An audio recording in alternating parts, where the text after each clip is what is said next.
کیا کہنے تیرے دادا علی نے قدم قدم پر میری توحید بچائی، قدم قدم پر میری توحید بچائی، کبھی سجدہ کر کے، کبھی جو کی روٹی توڑ کر، کبھی بستر پر سو کر، کبھی بستر پر سو کر اس نے بچائی میری توحید۔ اب تو جائے گا اتنے عرصے بعد، کہاں سے؟ عرش سے۔ اب جب تو ان کے سامنے نہ کھائے گا، نہ پیے گا، نہ سوئے گا، تو وہ تو تجھے یہی سمجھیں گے کہ یہ وہ ہے۔ تو پروردگار میں کیا کروں؟ ہم جیسے کم علموں کا علم بڑھانے کے لیے قائم نے سوال کیا، کہا کچھ کھا لے، کچھ کھا لے، بس میں راز کے نزدیک ہوں، کچھ کھا لے۔ اب قائم نے دائیں دیکھا، بائیں دیکھا، اور کہتا ہے وحدہ لا شریک سے، پروردگار نہ تو یہاں پر کوئی باورچی خانہ، نہ کوئی باورچی، نہ کوئی ملازم، نہ کوئی روٹیاں لگانے والا، کھاؤں تو کیا کھاؤں؟ کیا ہے میرے مزاج کے مطابق؟ تو پروردگار آواز قدرت آئی، پریشان نہ ہو اے میرے ولی اکبر، میں جانتا تھا کہ تجھے عرش پہ میں نے پالنا ہے، میں نے بہت پہلے تیری دادی کی ہاتھ کی روٹیاں منگوا لی۔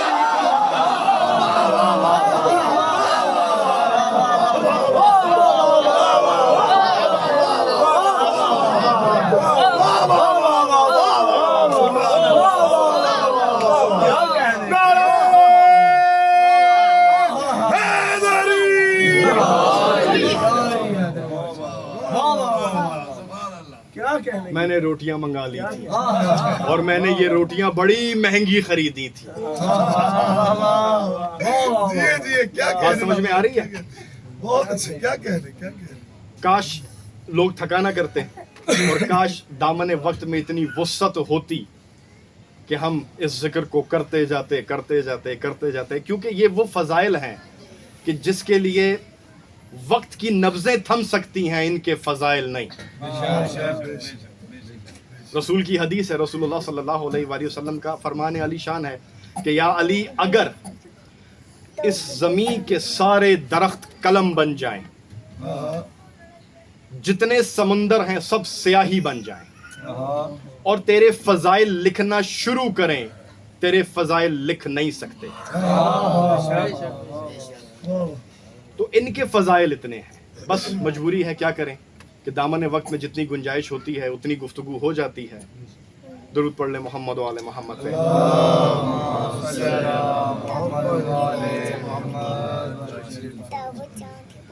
کچھ لطف آیا کہ وقت ہی ضائع ہوا؟ ہر مجلس کے بعد پوچھتا ہوں، ہر بار پوچھتا ہوں، اس لیے نہیں کہ آپ لوگوں سے مجھے کوئی اور واہ لینی ہے، صرف اس لیے کہ آپ کو احساس ہو سکے کہ ہم چاہے فضائل پڑھتے پڑھتے فضائل کے سمندر بہا دیں، عرش پہ کمن ڈال دیں، کوئی راضی ہو یا نہ ہو، شام سے آنے والی بی بی راضی نہیں۔ عزادارو، آج بالخصوص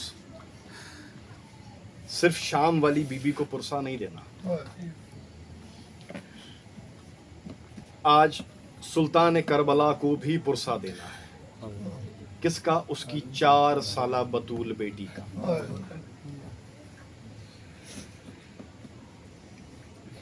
یہ وہ بطول ہے عزادارو کہ جس کو حسین نے تہجد کی نمازوں میں مانگا ہے۔ نام فاطمہ ہی ہے لیکن لقب سکینہ ہے۔ اور سکینہ کیوں؟ حسین فرماتے ہیں کہ سکینہ مجھ حسین کے دل کا سکون ہے۔ جو حسین کے دل کا سکون ہے اسے سکینہ کہتے ہیں۔ تہجد کی دعاؤں کا ثمر ہے یہ۔ سن رکھا ہے آپ نے عزاداروں کہ اس بی بی کو حسین ہمیشہ اپنے سینے پر سلاتے تھے، اور بی بی کو عادت تھی کہ جب تک مولا حسین کا سینہ میسر نہ ہو بی بی سوتی نہ تھی۔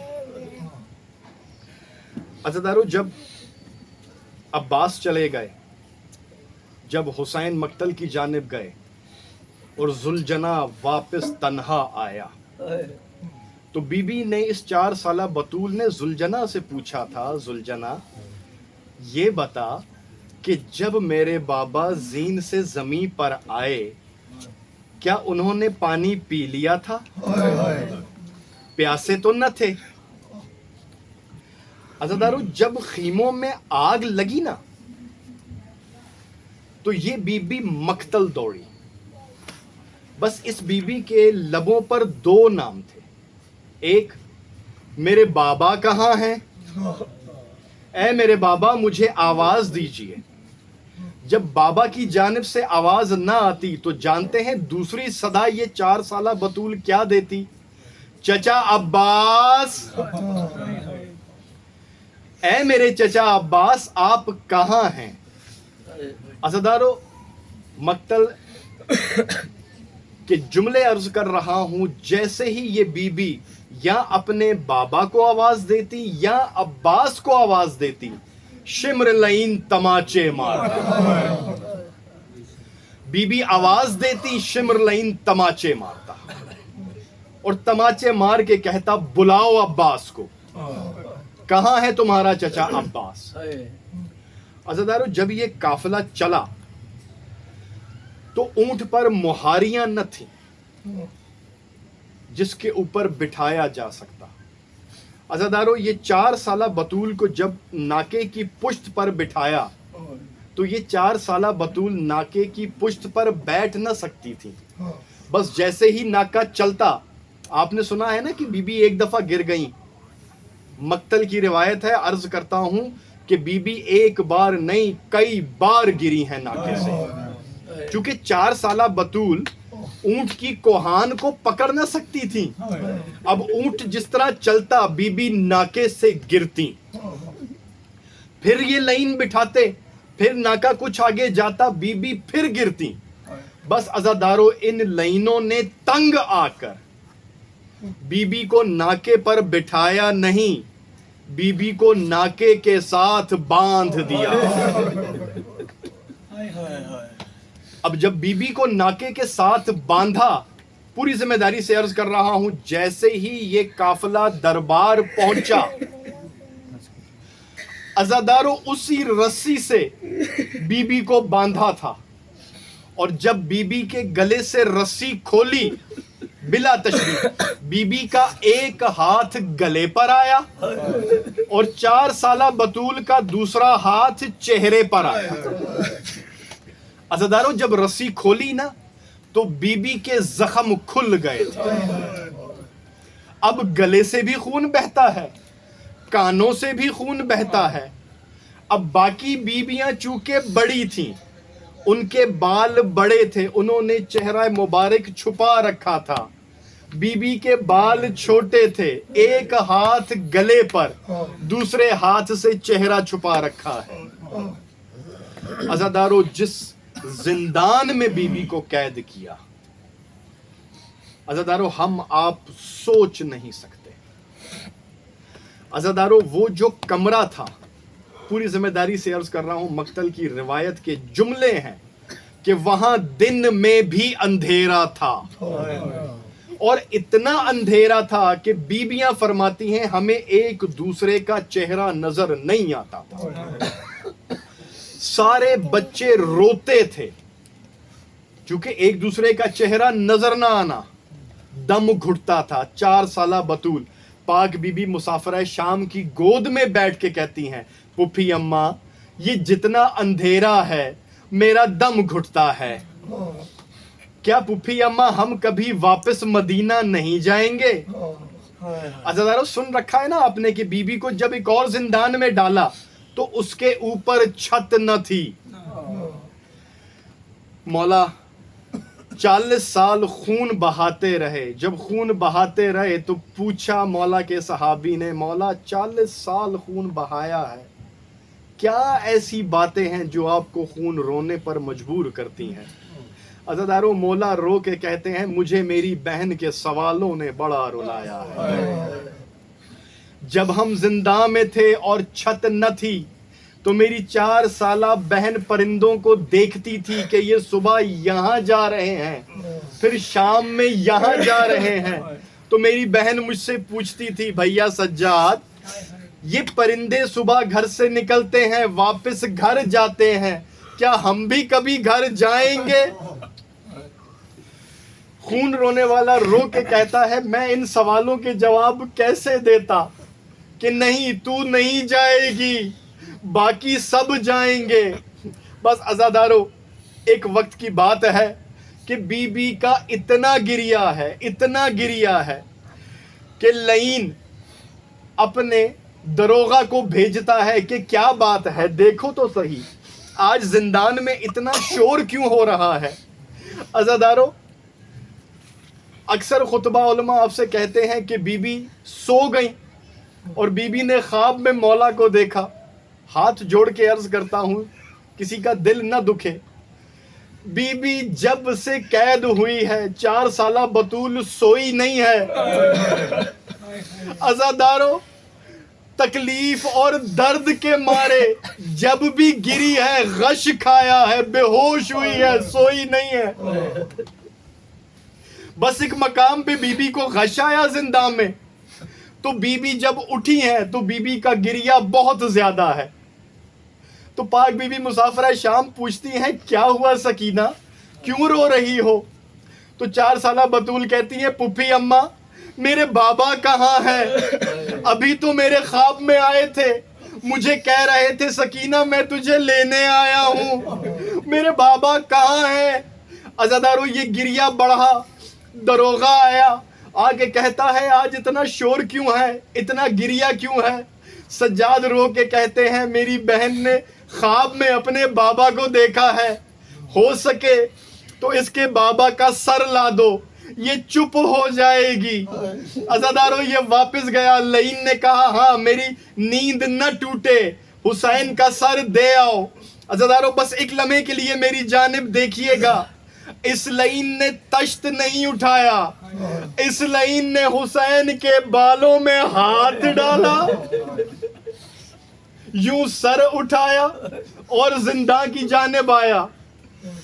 جیسے ہی سجاد نے دیکھا، سجاد تڑپ کے کھڑے ہو گئے اور رو کے کہتے ہیں اگر تجھے تمیز نہ تھی مجھے بلا لیتا، تو نے جس کے بالوں میں ہاتھ ڈالا ہے یہ وہ ہے، اس کا ایک بال ٹوٹتا تھا بطول سارا دن کچھ نہ کھاتی تھی۔ عزادارو، بس یہ سر سجاد کے پاس آیا، سجاد نے یہ سر سکینہ کو دیا، سکینہ نے حسین کے گالوں پہ اپنے گال لگائے، حسین کی پیشانی پر اپنی پیشانی لگائی۔ عزادارو، سکینہ لیٹ گئی، لیٹ کے سینے پہ بابا کا سر رکھا اور سر رکھ کے کہتی ہے بابا اپنی اپنی قسمت ہے، کبھی میں تیرے سینے پہ سوتی تھی، آج تو میرے سینے پہ سو رہا ہے۔ عزادارو، بس یہ وین کر رہی ہے 4 سالہ بطول کہ ایک دم خاموشی چھا گئی۔ ماں کہتی ہے دیکھو سکینہ کو باپ کا سر ملا ہے، سکینہ سو گئی ہے۔ بی بی مسافرہ شام کو بھی تسلی ہو گئی کہ اب سکینہ سو گئی ہے۔ بس عزادارو، سجاد کھڑے ہوتے ہیں اور کھڑے ہو کے کہتے ہیں اِنَّ لِلَّهِ وَإِنَّ إِلَيْهِ راجعون۔ عزادارو، بی بی مسافرہ شام تڑپ کے کھڑی ہوئی اور کہتی ہیں سجاد کیا ہوا، ابھی تو سکینہ سوئی ہے۔ سجاد رو کے کہتے ہیں پھپھی اماں آج جو سکینہ سوئی ہے اب میدان قیامت ہی اٹھے گی، سکینہ اپنے بابا کے ساتھ چلی گئی ہے۔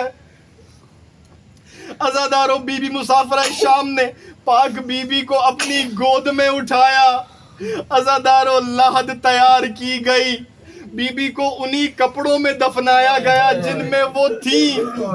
عزادارو، جیسے ہی قبر بنائی گئی، اب روایت ہے، رواج بھی ہے، رسم بھی ہے کہ جب نئی قبر بنائی جاتی ہے اس پہ پانی چھڑکا جاتا ہے۔ عزادارو، اس ننھی قبر کے گرد ساری بیویاں بیٹھ گئیں، بیویاں روتی جاتی ہیں، قبر تر ہوتی جاتی ہے۔ عزادارو، بس وقت آ گیا کہ سب کو رہائی مل گئی، سب جانے لگے ہیں کہ اتنے میں پاک بی بی زینب فرماتی ہیں سجاد بیٹا تمہاری ماں ام رباب نہیں نظر آ رہی، کہاں ہیں وہ؟ عزادارو سجاد نے کچھ نہیں کہا، بس چلنا شروع کیا۔ بی بی مسافرہ شام پیچھے آ رہی ہیں۔ بی بی مسافرہ شام کہتی ہیں سجاد بیٹا یہ تو تم زندان کی طرف جا رہے ہو۔ عزادارو بس جیسے ہی زندان میں پہنچے ہیں کیا دیکھا کہ ماں اپنی بیٹی کی قبر پہ ایسے لیٹی ہے جیسے بیٹی کو گلے لگایا ہو۔ عزادارو ماں رو کے کہتی ہے سکینہ آج ہمیں رہائی مل گئی ہے، میں مدینے جا رہی ہوں، میں کیسے جاؤں تجھے تنہا چھوڑ کر، یہ قید خانہ اب تیرا مقدر بن گیا ہے، تجھے انہی اندھیروں میں رہنا پڑے گا۔ اللہ لعنت اللہ علی قوم الظالمین۔ ماتم حسین